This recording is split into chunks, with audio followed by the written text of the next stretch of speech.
السلام علیکم ناظرین گرامی، امید کرتا ہوں آپ سب خیریت سے ہوں گے۔ اسلامک ورلڈ کی ویڈیو میں آپ سب کو پھر سے خوش آمدید۔ جیسا کہ ہم عزازیل کے قصے کے بارے میں ذکر کر رہے تھے کہ کیسے عزازیل زمین سے خاک لے کر آیا اور اللہ تعالیٰ کے حکم سے اس خاک سے حضرت آدم علیہ السلام کو بنایا گیا، اور اس کے بعد حوا کا نکاح حضرت آدم علیہ السلام سے ہوا، اور کیسے شیطان کی مکاری کی وجہ سے آدم اور حوا کو جنت سے نکالا گیا۔ آج ہم اس قصے کے آخری حصہ کا ذکر کریں گے۔ ویڈیو کو شروع کرتے ہیں۔ اس کے بعد بہشت کے باشندے آواز دینے لگے کہ آدم اور حوا دونوں خدا کی درگاہ میں عاصی ہوئے اور دیوانوں کی طرح بہشت میں بھٹکتے پھرتے تھے، اور اللہ تعالیٰ کی درگاہ میں عاصی ہوئے ندامت اور شرمندگی سے پھر رہے تھے۔ اس حالت میں اللہ تعالیٰ کی درگاہ سے 3 بار ان کی پکار ہوئی، جواب اس کا کچھ نہ دیا۔ حضرت جبرائیل علیہ السلام ان کے پاس آئے اور بولے، اے آدم، تجھے تیرا رب بلاتا ہے۔ تب آدم علیہ السلام نے کہا، یا رب، ہم تجھ سے شرمندہ ہیں۔ اور قول تعالیٰ ہے جس کا ترجمہ یہ ہے، اور پکارا ان کو ان کے رب نے اور کہا، میں نے تم کو منع نہیں کیا اس درخت سے، اور یہ بھی کہا تھا کہ شیطان تمہارا کھلا دشمن ہے۔ تب حضرت آدم علیہ السلام اور حوا دونوں روتے ہوئے کہنے لگے، جیسا کہ حق تعالیٰ نے فرماتا ہے، جس کا ترجمہ ہے۔ آدم اور حوا نے کہا، اے رب ہمارے، ہم نے ظلم کیا اپنی جان پر، اور اگر نہ بخشے تو ہم کو اور نہ ہم پر رحم نہ کرے تو ہم ہو جائیں گے نامراد۔ اللہ تعالیٰ نے فرمایا، جس کا ترجمہ ہے، کہا تم اترو ایک دوسرے کے دشمن ہوئے، اور تم کو زمین پر ٹھہرنا ہے اور کام چلانا ہے ایک وقت تک، اور کہا اسی میں جیو گے اور اسی میں مرو گے اور پھر اسی سے نکالے جاؤ گے۔ یہ مضمون کلام اللہ کا ہے۔ تب فرمان رب العالمین کا حضرت جبرائیل علیہ السلام کو ہوا کہ آدم اور حوا اور سانپ اور شیطان اور طاؤس ان سب کو بہشت سے نکال کر دنیا میں بھیج دو۔ حضرت جبرائیل علیہ السلام حضرت آدم علیہ السلام کے پاس گئے اور اس سے یہ حال بیان کیا۔ وہ اس بات کو سنتے ہی گھبرا گئے اور بہشت کی جدائی سے زار و قطار رونے لگے۔ آخر ایک ٹکڑا لکڑی کا مسواک کے واسطے وہاں سے لے آئے، اور وہ لکڑی پشت بہ پشت ان کے خاندان میں چلی آئی، یہاں تک کہ حضرت موسیٰ علیہ السلام کے ہاتھ کا عصا بنی۔ پس آدم و حوا اور مور، سانپ اور شیطان مردود، ان 5 کو بہشت سے نکال کر اول آدم کو سرندیپ میں کہ ہندوستان کا ایک جزیرہ ہے ڈالا، اور حوا کی خراسان میں، اور طاؤس کی سیستان میں، اور سانپ کو اذہنان، اور شیطان علیہ لعنت کو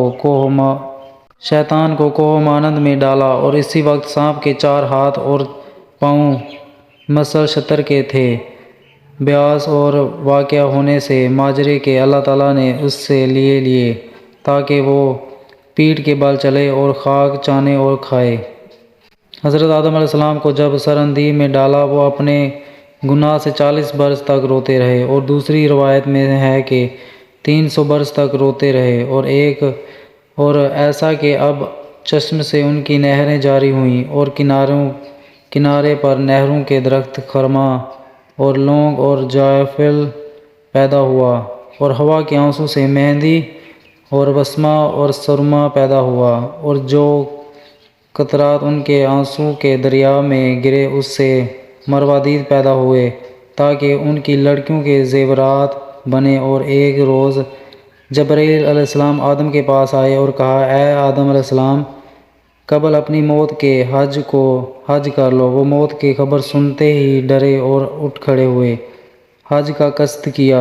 جس جگہ پر ان کا قدم جاتا وہاں گاؤں اور بستیاں بن جاتی، اور جس جگہ وہ ٹھہرتے اور اپنی مسافت کی منزل کرتے تو اس جگہ پر خداوند کریم چند روز میں شہر بنا دیتا۔ اور بعض علماء نے لکھا ہے کہ مکہ معظمہ تک حضرت آدم علیہ السلام کے 30 قدم ہوئے تھے، اور جب وہ مکہ کے نزدیک پہنچے، سب فرشتے وہاں حضرت آدم علیہ السلام کے پاس آئے اور کہا، یا آدم، 1000 برس ہوئے کہ ہم اس گھر کا طواف کرتے ہیں، اور اس وقت اس کعبہ کا نام بیت المعمور تھا، اور اندر باہر اس کا ظہر تھا، اور اس کے اوپر خیمہ زبرجد کا تھا۔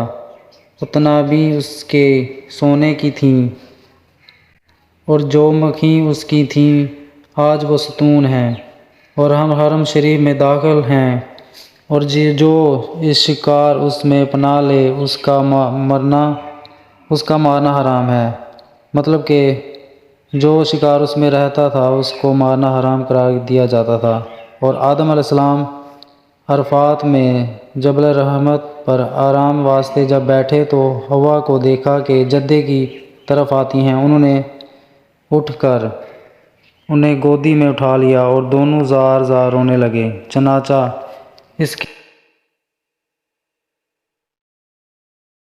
پس دونوں نے آسمان کی طرف نگاہ کی اور خداوند تعالیٰ حجاب کو ان کی آنکھوں سے اٹھا لیا۔ تب انہوں نے عرش کی طرف نظر کی جیسا کہ حق تعالیٰ نے فرمایا، جس کا ترجمہ یہ ہے، پھر سیکھ لیں حضرت آدم علیہ السلام نے اپنے رب سے کئی باتیں، پھر متوبہ ہوا، اس پر حق وہی ہے، معاف کرنے والا، مہربان۔ اور ساق و عرش پر یہ کلمہ لکھا ہوا تھا، اور دیکھا انہوں نے، لا الہ الا اللہ محمد رسول اللہ۔ تب آدم علیہ السلام نے کہا، یا رب، اس کلمہ مبارک کی برکت سے جو تیرے نام کے ساتھ ہے، ہمارے گناہ بخش دے اور ہماری توبہ قبول فرما۔ فی الحال جبرائیل ان کے پاس آئے اور کہا، حق تعالیٰ نے تجھ پر سلام بھیجا ہے اور فرمایا، اگر تو بہشت میں اس نام کو شفیع بناتا تو تم کو ہرگز دنیا میں نہ بھیجتا۔ اور روایت ہے کہ حضرت موسیٰ علیہ السلام اپنی مناجات میں یہ کہتے تھے، جس کا ترجمہ یہ ہے، ایک روز حضرت موسیٰ علیہ السلام مناجات میں کہتے تھے، یا رب، بہشت میں دیواریں ہیں یا نہیں؟ حق تعالیٰ نے فرمایا، دیواریں ہیں۔ پھر کہا، جنت کے دربان ہیں؟ فرمایا ہیں۔ تب موسیٰ نے کہا، ابلیس لعین کیوں کر بہشت میں گیا اور آدم کو فریب دیا اسے؟ اے موسیٰ، میری مرضی سے مفر نہیں، کیونکہ میری مرضی یہی تھی۔ اور باری تعالیٰ نے فرمایا، فَأَضْلَّاهُمَا بِغُرُورٍ، ترجمہ جس کا ہے، پھر کھینچ لیا ان کو فریب سے۔ پس آدم نے جب حج سے فراغت پائی تو ان کے پاس حکم آیا، اے جبرائیل علیہ السلام، حضرت آدم علیہ السلام کو وادی نعمان میں جو ایک میدان کا نام ہے لے جا کر اپنے پروں کو ان کی پشت پر مل دے۔ جب جبرائیل علیہ السلام نے ان کی پشت پر ملا تب زیارت بے شمار ان کی پشت سے نکلیں، اسی طرح پر کے تمام عالم ان کی اولاد سے بھر گیا۔ پس حضرت آدم علیہ السلام بولے، یہ سب کون ہیں؟ جبرائیل علیہ السلام نے فرمایا، یہ سب تمہارے فرزند ہیں۔ انہوں نے کہا کہ اتنی مخلوق کی گنجائش زمین پر کیوں کر ہوگی؟ تب آواز آئی، اے آدم، ان کی تدبیر میں نے آگے سے کر رکھی ہے۔ حضرت آدم علیہ السلام نے کہا، یا رب العالمین، کیا تدبیر ہے؟ حق تعالیٰ نے فرمایا، بعضوں کو ان کے آباؤں کے اسلام میں اور بعضوں کو امہات کے ارحام میں، کسی کو روئے زمین پر اور کسی کو زیر زمین میں رکھوں گا۔ پھر آدم علیہ السلام نے کہا، خداوند میرے فرزند کے لیے کیا فرماتے ہیں؟ فرمایا، کوئی مومن ہے تو کوئی کافر ہے، اور کوئی تونگر ہے اور کوئی فقیر ہے، کوئی خوشحال ہے کوئی غمناک۔ پھر کہا، یہ سب مساوی ہوتے تو کیا خوب ہوتا۔ اللہ تعالیٰ نے فرمایا، اے آدم، میں اس سے خوش ہوں جو میرا شکر کرے، اور اس لیے خوشحال کو غمناک اور تونگر کو درویش اور متعی کو آسینا کیا تاکہ شکر کریں۔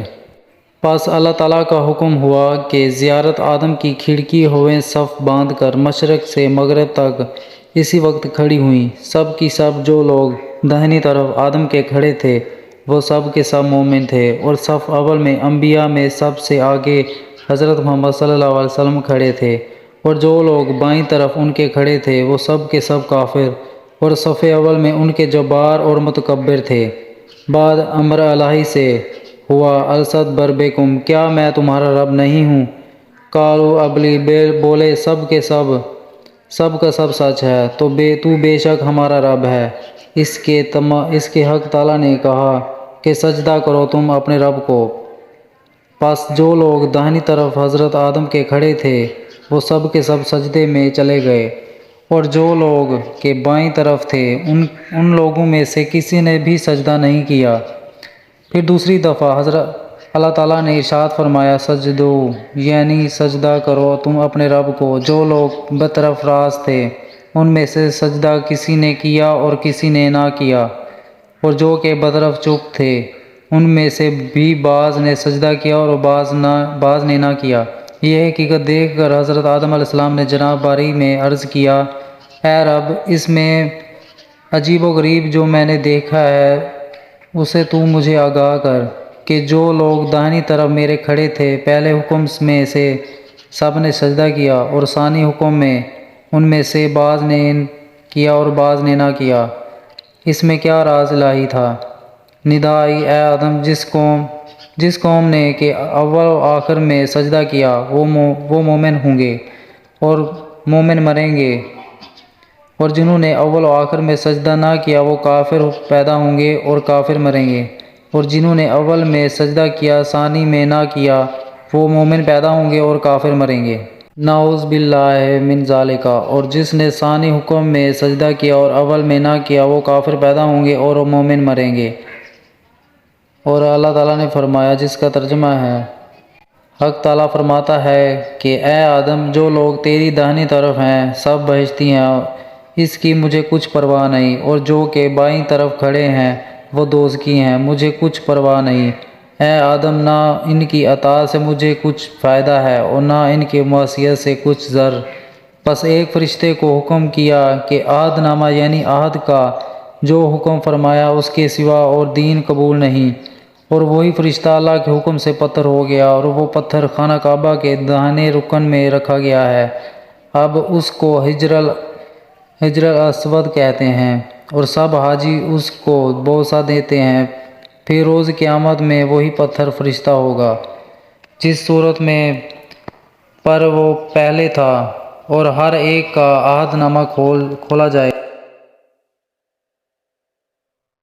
عہد پر قائم ہوگا اس کو جنت ملے گی، اور جو برخلاف ہوگا وہ دوزخی ہوگا۔ اور حق تعالیٰ نے پیغمبروں کے ساتھ روز میثاق میں کہا، جس کا ترجمہ ہے، جب اللہ تعالیٰ نے نبیوں سے اقرار کیا جو کچھ میں نے تم کو دی ہے کتاب اور حکمت، پھر آوے تمہارے پاس کوئی رسول کے سچ بتا دے تمہارے پاس آنے والے کو، تو اس پر ایمان لاؤ گے اور اس کی مدد کرو گے۔ حق تعالیٰ نے فرمایا، تم نے اقرار کیا اور اس شرط پر میرا آزما لیا۔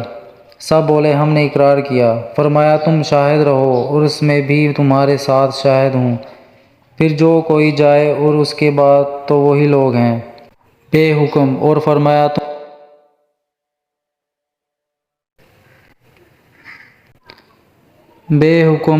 تم سب گواہ رہو رسالت پر، اور ایک دوسرے کے میں گواہ ہوں تمہارا۔